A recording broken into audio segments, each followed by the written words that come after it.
ગ્રાહ્ય રાખીને આ એલઆરડીના છોકરાઓને નોકરીનો ઓર્ડર મળી જવો જોઈએ એ અમારી માંગણી છે. અને જ્યારે પોતાનું જીવન સુધારવા માટે દિવસ રાત મહેનત કરે અને નોકરી પાસ કરીને મેરિટમાં આવે તેને તમે નહીં આદિવાસી કેમ, એ કઈનો કાયદો?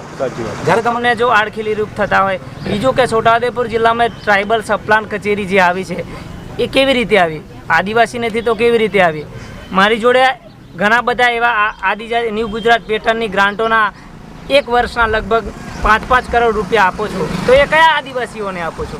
અને આજે બાળકો 2-2.5 વર્ષથી આ દીકરા દીકરીઓ 2.5-3 વર્ષથી આજે આ રીતે બેસી રહ્યા છે. એમના મા બાપો પણ દુઃખી છે, અમારો આખો સમાજ દુઃખી છે. આપણે આવી ખોટા પુરાવા માંગીને આ ખરેખર હેરાનગતિ કરી રહી છે.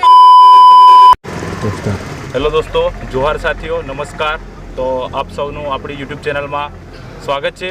અત્યારે હું છું હાલ પાવી જેતપુરમાં, જ્યાં આપણા રાઠસેના દ્વારા આદિવાસી લોકોની હંમેશા માટે મદદ કરતું સંગઠન રાઠસેના છે, જે એલઆરડીના વિદ્યાર્થીઓને લઈને જે આપણા છોટાઉદેપુર જિલ્લાની અંદર 2 થી 3 વર્ષથી આ મામલો ચાલી રહ્યો છે.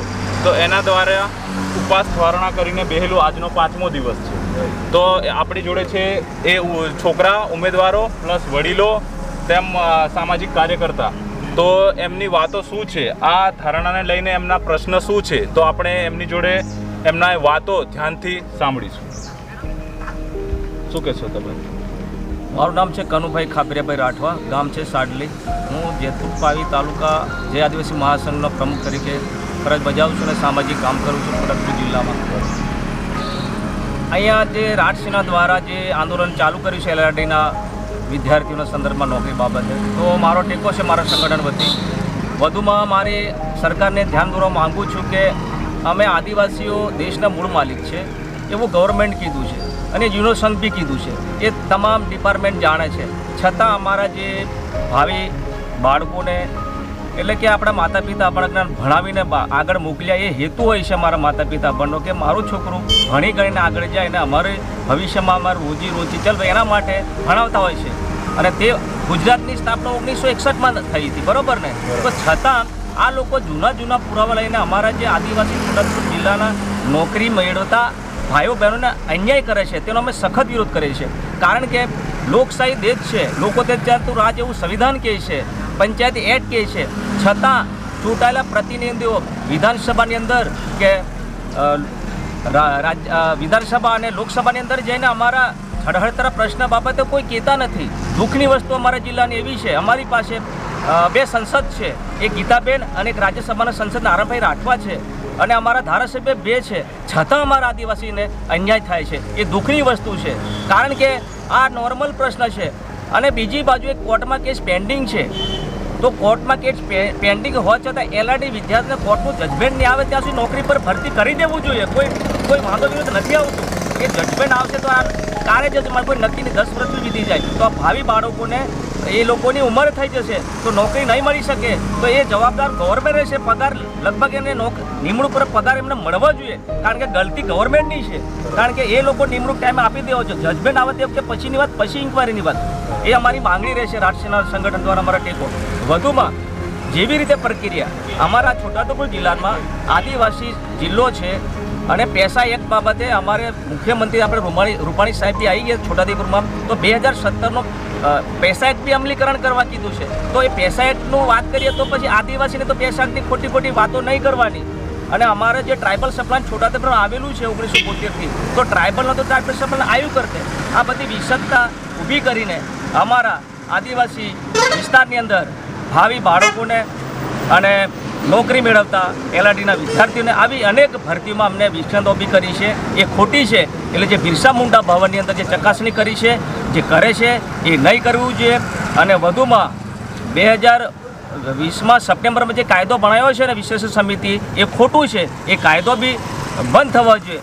જ્યાં સુધી સંવિધાન એવું કહે છે પોતાના વિસ્તારની રહેણીકેણી સંસ્કૃતિ એના આધીને જાતિ નક્કી થતી હોય છે, નથી કે એ લોકો અમારા સમાજની બહારના લોકો અમારી જાતિ નક્કી નહીં કરી શકે. એની કમિટી જિલ્લા સ્તરની હોવી જરૂરી છે, એવી બી અમારી માંગણી છે. જો જિલ્લા સ્તરની કમિટી જો અમને અમારો અભિપ્રાય ત્યાં મોકલે. એ કમિટીને ગ્રાહ્ય રાખીને આ LRDના છોકરાઓને નોકરીનો ઓર્ડર મળી જવો જોઈએ, એ અમારી માંગણી છે. ઓકે, બરાબર.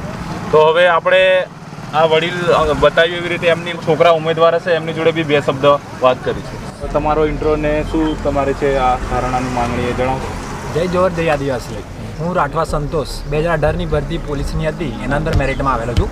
જે બાબતે આખો જે જિલ્લો છે એ જાણે જ છે, કારણ કે અમે 3-3 વર્ષથી આ બધું ચાલુ છે જાતિ બાબતે, જેના લીધે અમે લોકો ઘણી બધી વખત ગાંધીનગર રજૂઆત બી કરેલી છે કે આપણા જિલ્લાના જે ચાલુ સત્તા પક્ષ છે એ બધાને જ અમે રજૂઆત કરી ક્યારે તેનો પ્રશ્ન છે, પણ આજ દિન સુધી કેવું કંઈ નિરાકરણ આવેલું નહીં.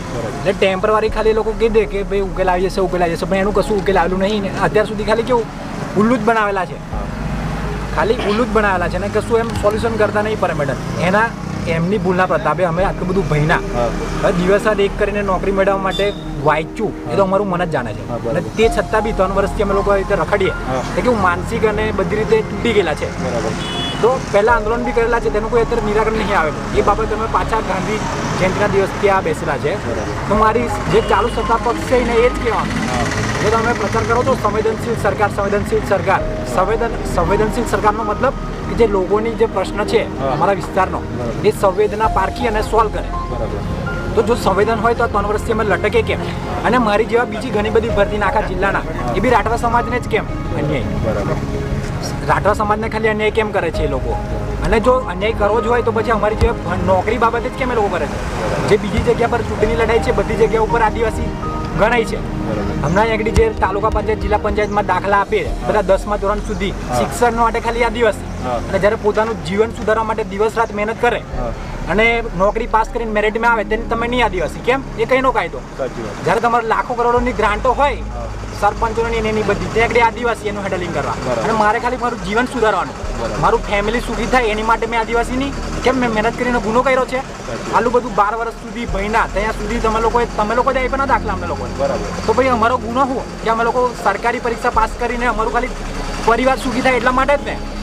તો સંવેદનશીલ સરકારને મારી એક જ વિનંતી છે કે આ દેખી લે મારી પાછળ જે આ દેશનું અમારું ઉદયપુરનું ભવિષ્ય છે, જો મારી જો એક જાગૃત વ્યક્તિ 5 જણને જાગૃત કરશે ને તો મારી પાસે 500 જણ છે, યા 5 જણને જાગૃત કરશે ને તો આખો જિલ્લો કઈ જઈને ઊભો રહેશે તે દેખી લેજે.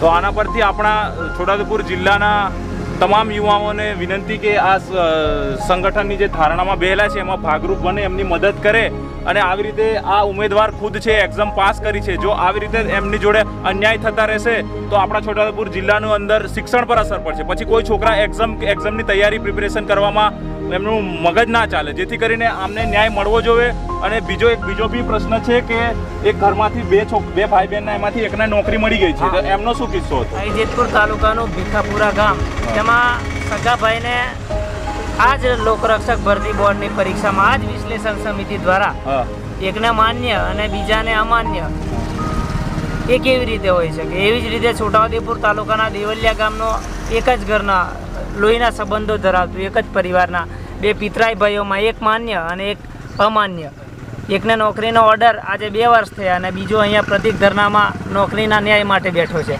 આ કેવી વિસંગતતાઓ છે વિશ્લેષણ સમિતિની પણ? એટલે વિશ્લેષણ સમિતિ પણ અમારા માટે કદાચ માપદંડો અલગ રાખતા હોય માત્ર રાઠવા સમાજ માટે, એવું આના પરથી સ્પષ્ટ લાગે છે. અને આ બાબતે સરકારી તંત્ર પણ ખાસ ધ્યાન રાખે કે આવી રીતે કેવી રીતે માત્ર રાઠવા સમાજના જે હોનહાર આશાસ્પદ વિદ્યાર્થીઓ છે રાત દિવસ મહેનત કરીને, લોકરક્ષક ભરતી બોર્ડ એટલે દેશની સેવા માટેનું એક માધ્યમ બને છે, ત્યાં પણ તમને જો આડખીલી રૂપ થતા હોય. બીજું કે છોટાઉદેપુર જિલ્લામાં ટ્રાઇબલ સપ્લાન કચેરી જે આવી છે એ કેવી રીતે આવી? આદિવાસી નથી તો કેવી રીતે આવી? મારી જોડે ઘણા બધા એવા આદિજાતિ ન્યૂ ગુજરાત પેટર્નની ગ્રાન્ટોના 1 વર્ષના લગભગ 5-5 કરોડ રૂપિયા આપો છો, તો એ કયા આદિવાસીઓને આપો છો? બરાબર. બીજી બધી સહાયો આપો છો તો આદિવાસીઓ નથી, તો એ કયા આદિવાસીઓને તમે આપો છો? તો એમાં પણ સરકારનો પણ એમાં જવાબદારી બને છે કે તમે બીજી રીતે અમને આદિવાસી ગણો છો, રાજકીય રીતે ગણો છો. માત્ર આશાસ્પદ છોકરાઓ જ્યારે રાત દિવસ મહેનત કરીને એક લોકરક્ષક ભરતી બોર્ડની પરીક્ષા પાસ કરી હોય ત્યારે એમને નોકરી માટે વંચિત કરવા માટે આ એક ષડયંત્ર પણ હોઈ શકે એવું અમને લાગે છે. આવનારા સમયમાં આ યુવાનો ઝાલ્યા રહેવાના નથી. ગાંધી ચિંધ્યા માર્ગે જો સફળતા ના મળે તો બિરસા મુંડાનો રાહ અપનાવવા પણ આ યુવાનો હવે તૈયાર છે. જોહાર જય આદિવાસી. તો બાજુ બહેનો બી છે આ ભરતીમાં સામેલ, તો એમની જોડે બી 2 શબ્દ વાતચીત કરી લઈએ. તો આ બાજુ છે આ બહેનો બી છે જે આ લોકરક્ષકની એક્ઝામ આપી હતી અને એમને બી નોકરી નહીં મળી. તો એમની વાત શું છે, એમનો પ્રશ્ન શું છે, જે અને જે આગળ વાત થઈ રહી એવી રીતે જે આમના ભાઈને નોકરી મળેલી છે અને આ બેન છે એમને નહીં મળી, તો એમનો પ્રશ્ન શું છે આપણે એમની જોડે બી વાત કરીશું. મારું નામ રાઠવા રેખાબેન બલસિંહ છે. અમે બે ભાઈ બેન એક જ એક્ઝામ એક જ વર્ષે પાસ કરી છે. મારા ભાઈનો ઓર્ડર મળ્યો છે અને એ આદિવાસી ગણાય છે અને મને બિન આદિવાસી ગણવામાં આવે છે. તેમ હું આદિવાસી હોવા છતાં પણ અમને ઓર્ડર આપવામાં આવ્યો નથી. હજી સુધી 2 વર્ષ થઈ ગયા. મારા ભાઈને નોકરીના 2 વર્ષ પણ થઈ ગયા છે. એમને નોકરી ચાલુ છે. તો અમને કેમ ઓર્ડર નહીં આપવામાં આવતા? ઓકે, બરાબર. ને બીજી વસ્તુ એ છે કે જેટલા આજનો એ 5મો દિવસ છે, તો આ એમના અહીંયા એક વડીલ બેન છે જે 2 શબ્દ બોલશે. મારું નામ શાંતાબેન મલ્યાભાઈ રાઠવા. હું કઠવાકુવા ગામની વતની છું. આ છોકરીઓ, મારી દીકરીઓ અને મારા દીકરાઓ 2018થી ખૂબ મહેનત કરી અને પરિશ્રમ કરીને આ પરીક્ષા ઉચ્ચ મેરિટે પાસ થવા હોવા છતાં પણ એમને આજ દૂર સુધી ઓર્ડરો નહીં મળ્યા. કેમ? એ આદિવાસી છે. આદિવાસીના અનેક પુરાવો, પરદાદાના દાદાના પુરાવો માગી રહ્યા છે.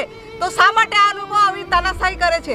અમારી બાળાઓને, અમારી દીકરીઓ દીકરીને આ નોકરી મળવી જોઈએ અને અમે અમારો હક માંગીએ છીએ, ભીખ માંગતા નથી.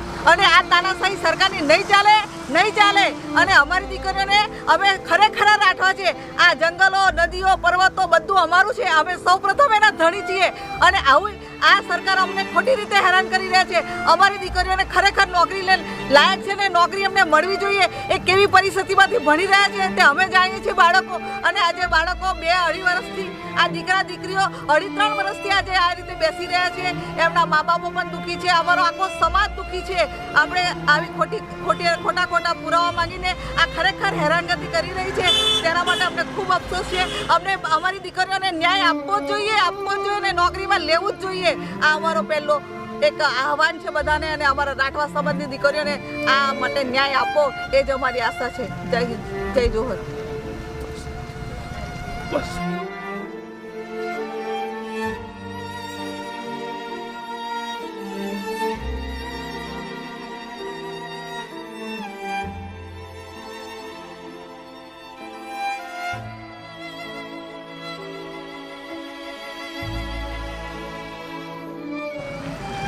જે અન્યાય થયો છે એ બાબતે 2 ઓક્ટોબર ગાંધી જયંતિના દિવસથી ગાંધીજીના માર્ગે આ ભાઈ બહેનો